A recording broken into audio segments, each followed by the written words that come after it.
Bismillahirrahmanirrahim. Assalamualaikum warahmatullahi wabarakatuh.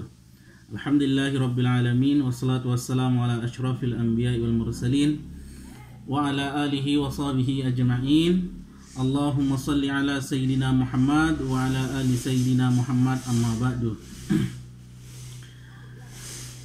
Adik-adik mahasiswa-mahasiswi semester 2 PAUD FTK UIN Mataram, semoga kalian hari ini senantiasa dalam kondisi sehat walafiat sehingga semangat mengikuti perkuliahan pada hari ini. Dan bagi adik-adik yang mungkin hari ini dalam kondisi kurang sehat ataupun sakit, semoga Allah senantiasa memberikan kesembuhan, keafiatan, sehingga nantinya bisa melaksanakan segala aktivitas rutinitas, yaitu salah satunya thalabul ilmi. Alhamdulillahirrabbilalamin, bersyukur saya bisa berjumpa dengan adik-adik mahasiswa-mahasiswi pada semester kedua ini. Setelah semester pertama dulu kita sudah berjumpa melalui satu mata kuliah, yaitu Al-Quran. Dan untuk semester 2 ini saya mengampu mata kuliah Islam, Sains dan Peradaban. Dan tentu saya berharap keaktifan adik-adik semua sebagaimana aktif pada semester 1 dipertahankan ya, untuk mengikuti perkuliahan ini. Pada minggu sebelumnya saya sudah menjelaskan, pada pertemuan sebelumnya kita sudah membahas tentang pendahuluan perkuliahan dan kontrak perkuliahan. Dalam pendahuluan perkuliahan yang lalu kita sudah mendiskusikan tentang materi-materi yang kita akan pelajari selama satu semester dan bentuk-bentuk evaluasi yang akan kita selesaikan pada satu semester ini. Pertemuan kita sebanyak 16 kali, yaitu pertemuan pertama pendahuluan, pertemuan kedua penyampaian materi oleh dosen, pertemuan ketiga mulai presentasi mahasiswa. Ya, jadi presentasi mahasiswa ini adalah tugas terstruktur, dikerjakan secara berkelompok. Karena pertemuan ketiga kita akan laksanakan minggu yang akan datang, saya berharap kepada mahasiswa ya untuk presentasi berdasarkan materi yang sudah diberikan, kemudian diuraikan dalam bentuk makalah. Nah, materi yang sudah dibuat dalam bentuk makalah itulah yang dipresentasi melalui video yang diupload ke YouTube. Nah, ketika pelaksanaan pembelajaran, nanti adik-adik mahasiswa men-share link tersebut ya. Adapun untuk makalah H-1 harus di-share di grup sehingga bisa dipelajari oleh kawan-kawan yang lain. Tujuannya biar ketika proses diskusi itu semua bisa merespon dan berinteraksi berkenaan tentang materi yang disampaikan. Adik-adik mahasiswa, tentu tugas yang pernah diberikan pada semester 1 dengan tugas yang diberikan semester 2 ini tidak jauh berbeda, sama. Hanya saja perbedaannya adalah yaitu kita akan berfokus perkuliahan ini berlangsung di LMS, yaitu Learning Management System, yang sudah terintegrasi dengan UIN Mataram. Oleh sebab itu adik-adik mahasiswa harus bisa masuk di LMS dengan menggunakan akun masing-masing. Yaitu emailnya harus menggunakan domain UIN Mataram. Nah, segera diurus bagi adik-adik yang mungkin sampai saat ini belum memiliki domain UIN Mataram. Karena itu sebagai syarat untuk bisa mengikuti perkuliahan di LMS. Kenapa kita pakai LMS? Karena LMS ini dipakai oleh seluruh dosen dan itu yang diinstruksikan oleh rektorat. Tujuannya agar segala proses pelaksanaan perkuliahan itu dapat dipantau baik oleh rektorat, baik oleh fakultas dan oleh prodi, sehingga kita kuliah itu betul-betul dapat terawasi, ya, seperti itu. Baik, adik-adik mahasiswa-mahasiswi, itu sekedar untuk pendahuluan. Adapun materi kita pada hari ini adalah yaitu karya monumental umat Islam dalam sains. Nah, ini materi yang perlu saya sampaikan sehingga nanti adik-adik bisa memahami dasar kita di dalam memahami Islam, peradaban, sains dan peradaban itu. Namun terlebih dahulu kita buka perkuliahan ini dengan sama-sama membaca basmalah. Bismillahirrahmanirrahim. Kita ketahui bahwa bangsa Arab dulunya itu sebelum Nabi Muhammad SAW diutus merupakan bangsa yang sangat terbelakang, bangsa yang sangat jahil. Jahil artinya bodoh dalam pengetahuan dan berperilaku yang buruk. Ya, ini artinya jahil.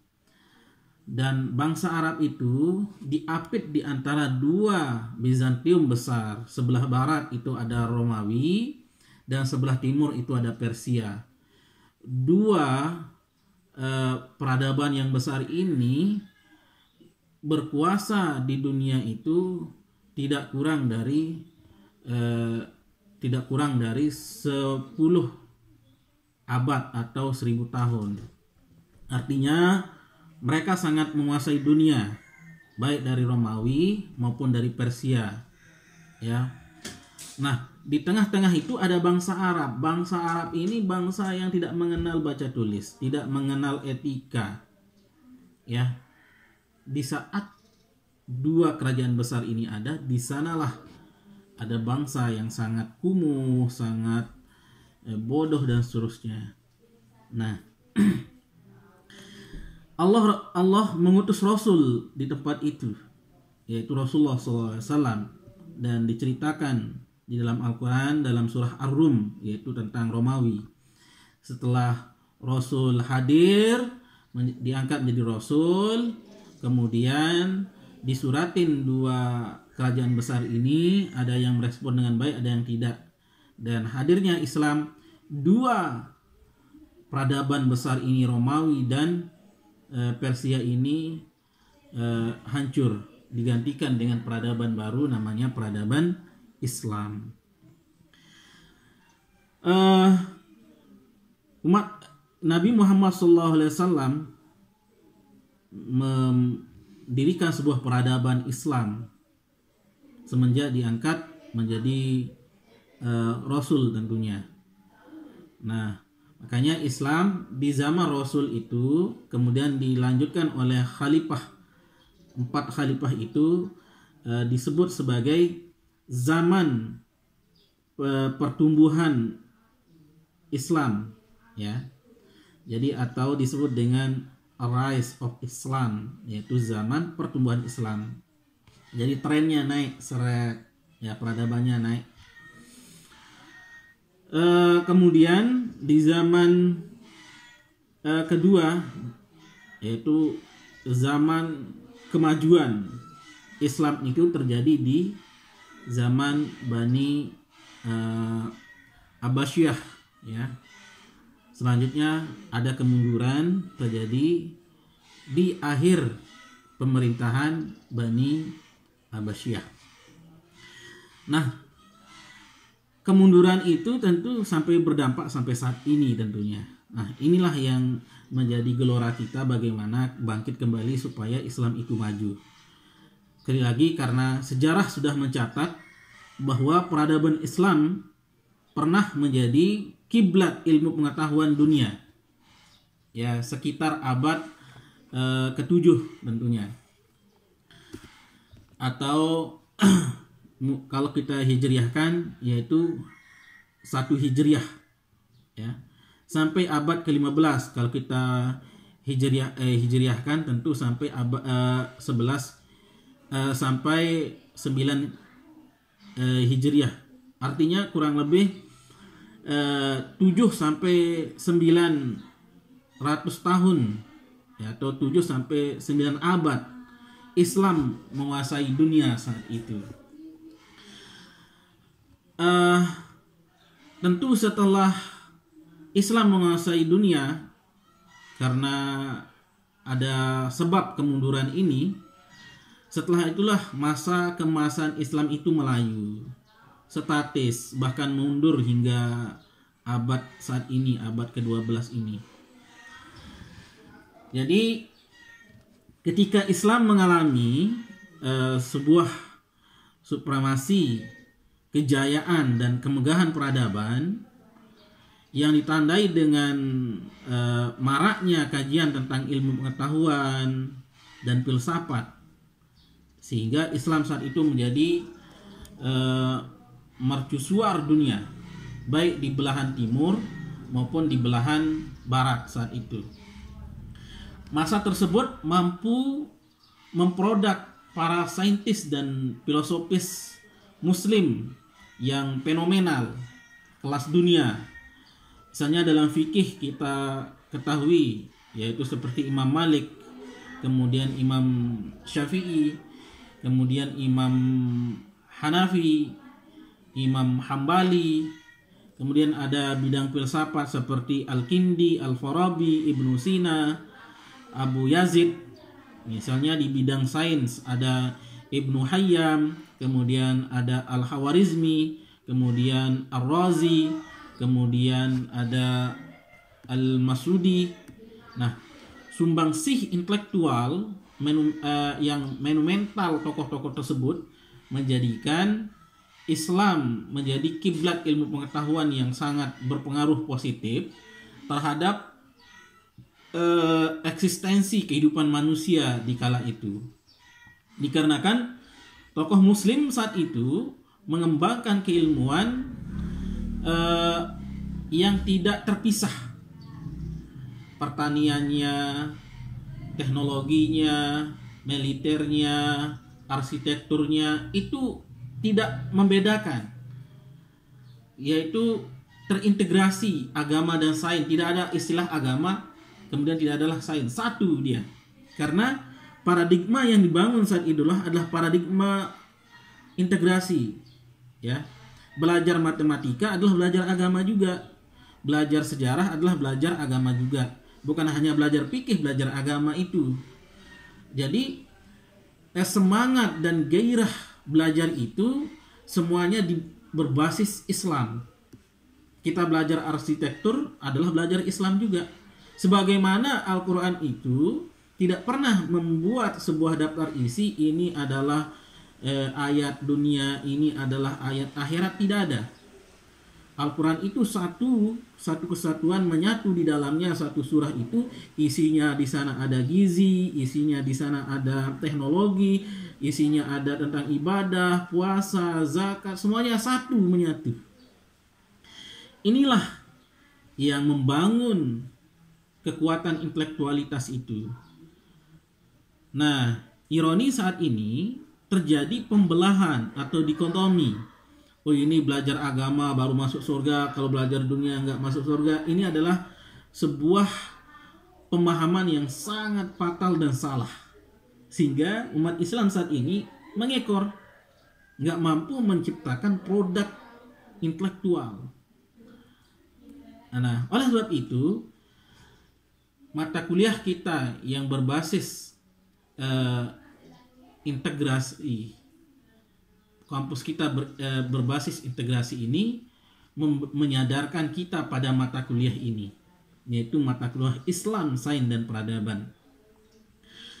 Nah, realisasi fenomena ini dikarenakan ilmu pengetahuan, filsafat, agama dipadukan dalam satu entitas, ya, integral Islam yang tidak dapat dipisahkan antara satu sama lain secara dikotomis, ya.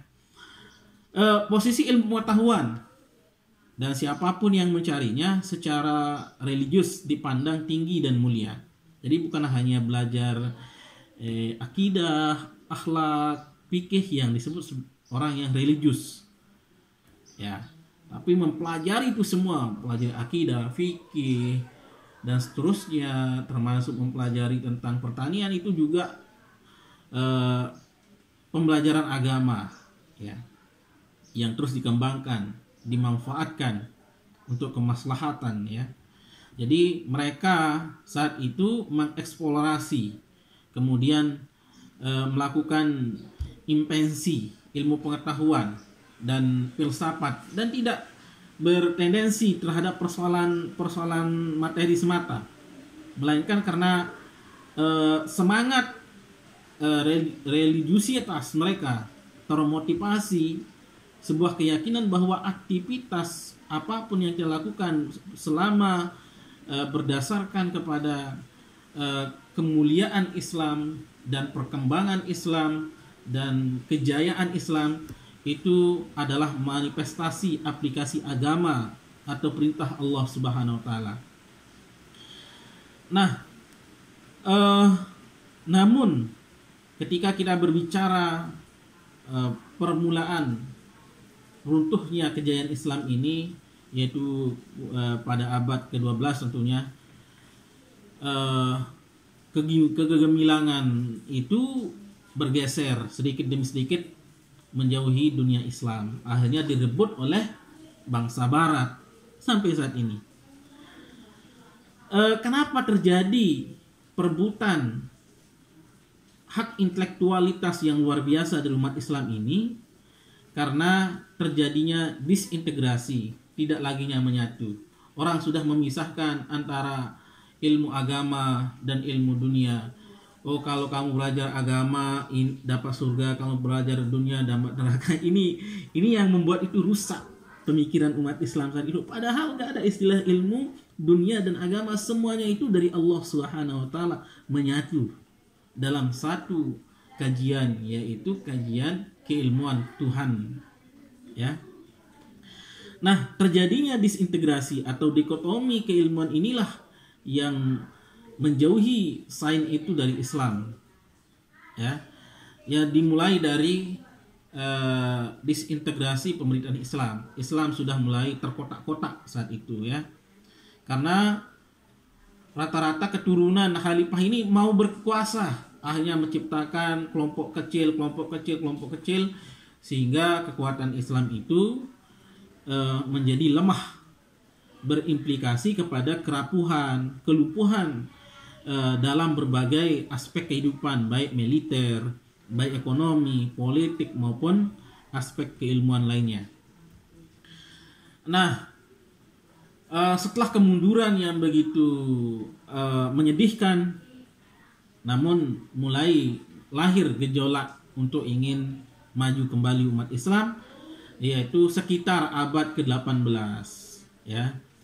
Abad ke-18 yaitu periode modern. Kan kita itu lumpuh dari abad ke-12. 13 kita sudah tenggelam, 14, 15, 16, 17. 500 tahun kita tenggelam dalam kemunduran.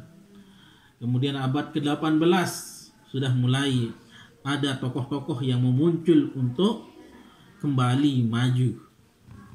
Nah, untuk bangun dari tidur panjangnya, jatuhnya Mesir ke tangan bangsa Barat menyadarkan, yaitu Napoleon saat itu menyadarkan umat Islam bahwa di Barat telah muncul peradaban baru yang tinggi, sekaligus menjadi ancaman bagi umat Islam, karena mulai diambil negara Islam ini oleh bangsa Barat yang melalui feodalisme. Ada Portugis, kemudian ada Inggris, kemudian ada beberapa negara Barat lah yang sudah ekspansi untuk melakukan penjajahan, termasuk umat Islam mampu dijajah. Ini menunjukkan karena dia mampu menjajah, karena dia memiliki kemajuan, sedangkan umat Islam saat itu kemunduran.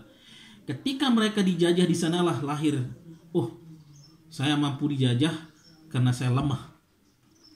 Nah, kemajuan bangsa barat ini adalah ancaman, makanya kita harus segera maju. Nah, mulailah saat itu di kalangan intelektual muslim ada yang berinisiatif untuk mempelajari ilmu pengetahuan barat. Jadi kemajuan barat, cara berpikir barat itu mulai dipelajari. Tujuannya adalah Tujuannya adalah untuk mengembalikan kemajuan berpikir, ya. Tapi ingat, keilmuan yang ditawarkan oleh bangsa barat itu adalah kemajuan yang berdasarkan sekuler, yaitu menjauhkan agama dengan umum. Artinya tidak ada hubungan agama dengan ilmu pengetahuan, ya. Itu yang ditawarkan barat sampai saat ini. Jadi kita pelajari ilmu mereka, tapi kita hubungkan dengan agama. Itulah yang dimaksud integrasi atau islamisasi. Nah, akhirnya cendekia Islam yang lahir di era modern mulai belajar ke bangsa barat untuk menggali ilmu pengetahuan untuk bisa menciptakan, tapi tidak menghilangkan nilai-nilai keislaman itu. Nah, ini motivasi mereka agar umat Islam tidak terjajah dan umat Islam tidak dirusak, ya. Oleh sebab itu umat Islam mulai sudah memahami tentang keilmuan, persentuhan dunia Islam dan ilmu pengetahuan barat, sehingga menimbulkan persaingan dan respon yang saling bersimpangan jalan di kalangan intelektual muslim. Ada yang setuju dengan itu, dengan adanya pembelajaran kepada bangsa barat, ada yang tidak setuju. Terjadi persimpangan, ya. Satu sisi mereka menampakkan sikap antagonistik, kontradiktif, ya. Bahkan menganggap ilmu pengetahuan barat sebagai karya buruk. Sampai saat ini kita sering menjustis orang barat dan sebagainya. Dan ada juga kelompok intelektual muslim yang menunjukkan sikap yang protagonis, kompromistis, artinya terpaku dan terjebak di dalam metodologi mereka. Ada yang membenci, ada yang terlalu larut di dalam keilmuan barat. Nah, tentu hal ini menjadi dilema untuk bagaimana menyikapi kondisi keterbelakangan umat Islam saat ini. Oleh sebab itu, bagaimana seharusnya umat Islam merespon tentang peradaban dunia saat ini? Nah, jadi ada 3 sikap umat Islam saat ini. Ada a priori, ada permisif, ada selektif. A priori artinya orang yang menolak dan mengharamkan mentah-mentah apa yang berasal dari barat. Misalnya menolak ilmu pengetahuan dan teknologi yang dibuat barat. Tentu sikap a priori ini tidak sesuai dengan apa yang disebut dalam Al-Quran dan Sunnah. Karena di dalam hadis menyebutkan ilmu itu adalah milik kaum muslim yang hilang.